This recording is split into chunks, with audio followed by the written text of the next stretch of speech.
आज आपण उलगडणार आहोत जीवसृष्टीची सर्वात मोठी कहाणी, जीवनाच्या उगमाची गोष्ट.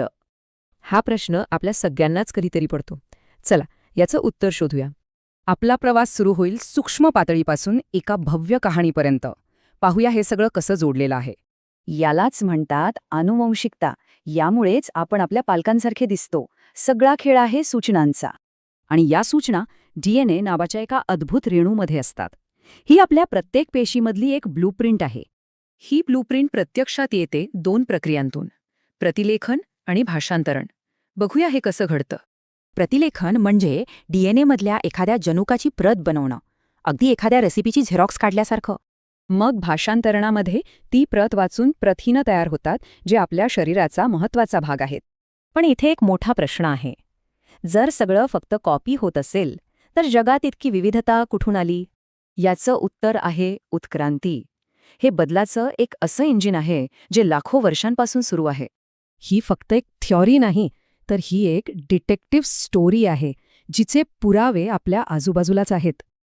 तर कुठे आहेत हे पुरावे? चला, काही महत्त्वाचे पुरावे पाहूया. पहिलं म्हणजे बाह्यरूपीय पुरावे. वेगवेगळ्या प्राण्यांमध्ये तोंडाची रचना आणि कानांची स्थिती सारखी दिसते. आता बघा शारीरिक पुरावे.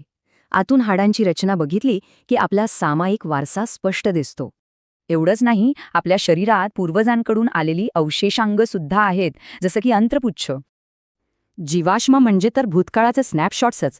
ते आपल्याला पूर्वीच्या सजीवांबद्दल थेट सांगतात.